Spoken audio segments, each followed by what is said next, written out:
Have you ever been in a meeting that was dominated by one person and their train of thoughts? Or maybe you've been in the other kind of meeting where trying to get feedback from people was like pulling teeth.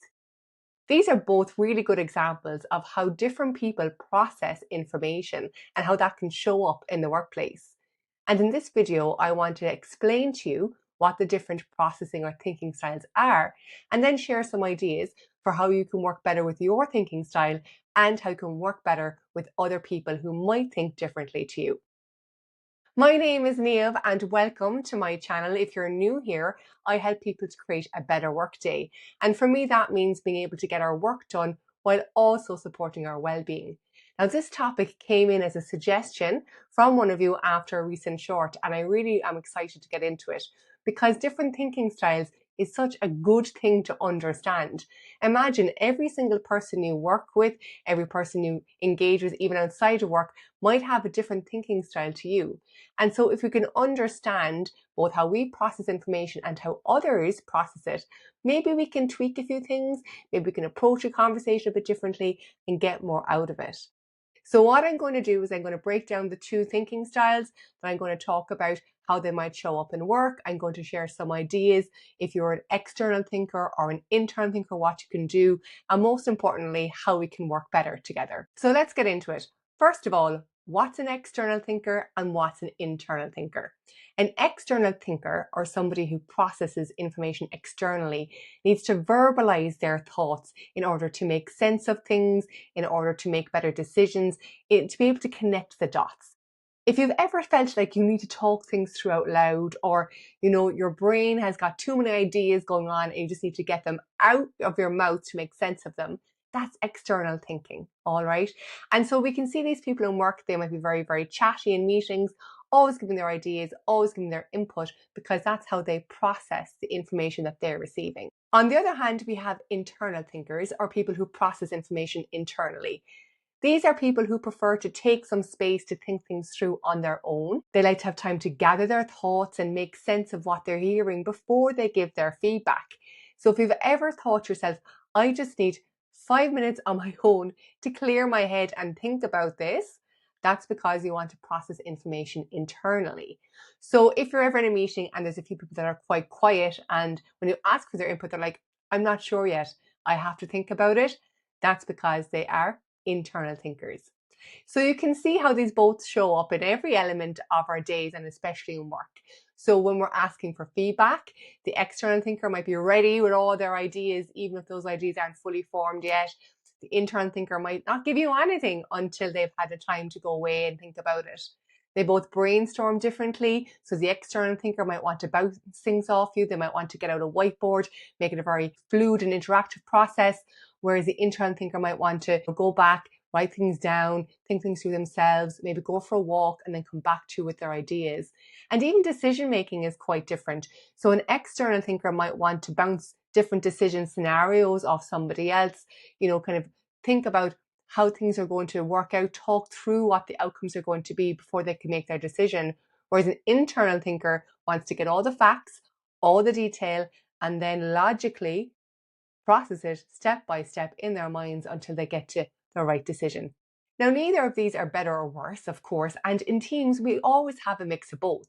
But I'm curious, do you know whether you are an internal or an external thinker? Let's take a look at a few questions, and as I go through these, I want you to answer A or B, okay? When facing a problem at work, what's your instinct? Do you A, talk it through with someone to figure out what you think, or B, need time alone to process before discussing? Question 2. You've just come out of an intense, busy meeting. What helps you most? A, debriefing immediately with a colleague over a cup of tea or coffee, or B, taking quiet time to absorb everything.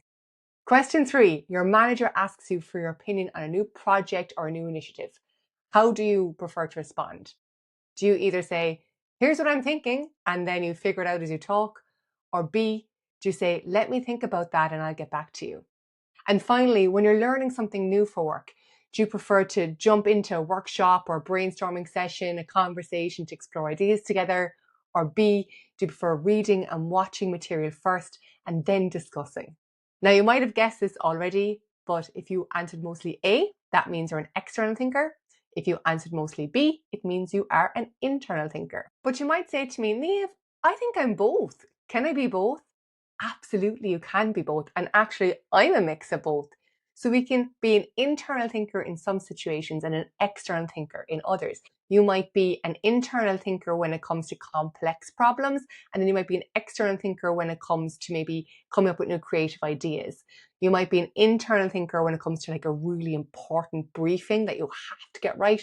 You might be an external thinker when it comes to just kind of bouncing some ideas off somebody or trying to figure out what you're going to do next in a project, something that's a bit lighter. Now, it also depends maybe on who you're working with. So even if you're usually an internal thinker, you might benefit from talking things through if you have colleagues that you trust and that you work well with.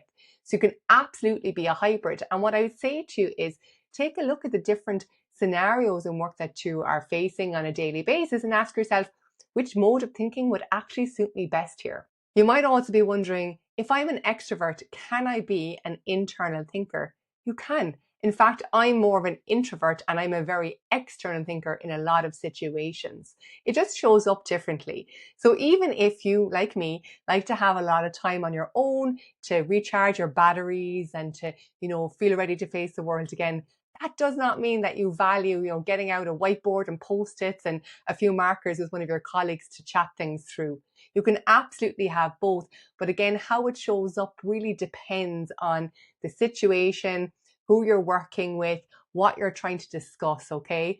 And it also depends on your work culture. So, for example, if you work in a team like a research team, where there's a lot of in-depth research, analysis, and solo work, then you will do more internal processing or internal thinking at work because that's how it's done.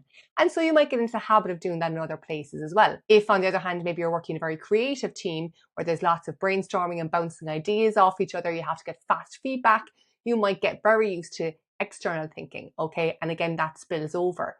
So whether or not it's, how you learn to think first day, whether it's your personal preference, whether it's linked a little bit to your personality, or even the culture at work, all these factors can create the type of thinker that you are. And what I love about this is it means we can change. Okay, so you can definitely tweak your thinking style in order to support you best. Now, with that in mind, most people have a preferred thinking style. So how do we make the most out of our thinking style, whether that's external or internal? If you are an external thinker, I want you to find your thinking partners. They're the colleagues who understand that you need to talk things through. As an external thinker, when I used to work in tech, I had some fabulous friends in the engineering department that would gladly give me 15, 20 minutes of their time and just allow me to get my thoughts out there. It was even better because they took notes on post-its and allowed me to visualize my thoughts while I was actually getting them out. It was so, so helpful. And of course, I helped them out in other ways. And what's interesting about that is my thinking partners were usually the opposite type of thinker to me. Okay, so that meant that I had the floor. I was able to get all of my ideas out there. And the other person, as I said, was just taking notes or jotting things down on post-its and was really, really helpful. So find a thinking partner if you can, and then figure out how you can return the favor in different ways. Now, when I'm working solo, I love to use a voice note. If I need to process my information but no one's available, having a voice memo sent to myself is really, really helpful. And interestingly, when I'm not able to use voice notes, I even find writing very, very quickly, not worrying about how tidy or organized it is, but just getting the words out on the page as if I'm writing as I'm thinking is very, very helpful as well. Now, if you have to manage your external thinking work, what you could do is, for meetings especially, you could ask people, could you have 15 minutes to think out loud with somebody either before or after the meeting? And again, this is just you being more aware of the impact you can have when you go into a room with other people, whether that's physical or virtual, and thinking through some ways that you can manage that. Okay? And even within those situations, you could just let people know what you're doing. So you could just say, I need to talk this through with somebody. I need to think this out loud. All right. And this helps other people understand, because otherwise you might find that you're dominating meetings because you're processing in real time. And also some people might mistake your first thought or your first idea for your final conclusion. But if you let them know at the time that you are literally thinking things through aloud, you're not going to have that problem. Okay. So that's if you're an external thinker, a couple of things you can do. Now, if you're an internal thinker, what can you do? First of all, blocking a little bit of time before responding to big requests or going to important meetings can be very helpful. Okay, so this doesn't have to be a huge amount of time. This could be 10 minutes, and that will allow you to go take a walk or to go to a quiet space and just think things through. And you can set expectations with people by saying things like, let me think about this and I'll get back to you by end of day or first thing tomorrow morning. And that's completely valid, by the way. It just manages their expectations and lets them know that you do need to think things through. Now, I find for internal processing, taking notes, drafting emails, writing in a journal can all help. And interestingly, I find that writing slowly in my tidiest handwriting helps me to process information internally a lot better. And again, different situations call for different ways of thinking. And so I'm always asking you through this whole video, what are your different thinking styles and are you applying the right ones to the right situation? Now, when it comes to meetings, obviously make sure you can review the agendas if you can, so that you're not trying to process that information in real time. And again, let the meeting organizer know that maybe you need a minute to think about it. Ask, can I give you my feedback in an hour's time after the meeting? Or if the feedback is required during the meeting, even ask for 2 minutes to think things through. Trust me, you're probably not the only internal thinker in the room.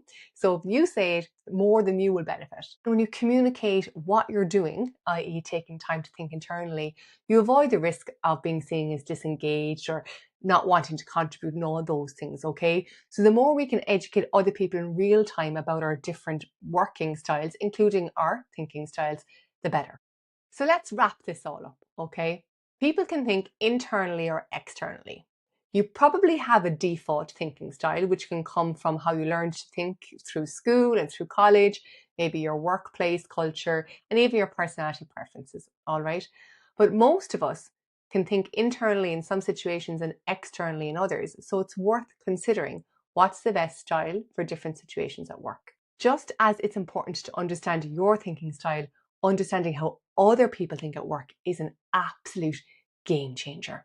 If you can take the time to get to know the people who you work with most often and understand are they internal thinkers and external thinkers, then you can both just tweak how you work together, change the format of a meeting slightly, set up a conversation a little bit differently to allow everything flow more easily. And wouldn't that be great?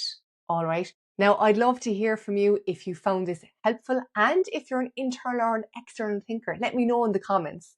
And I'll be back to you real soon with another video. Until then, stay well and have a better workday. Bye for now.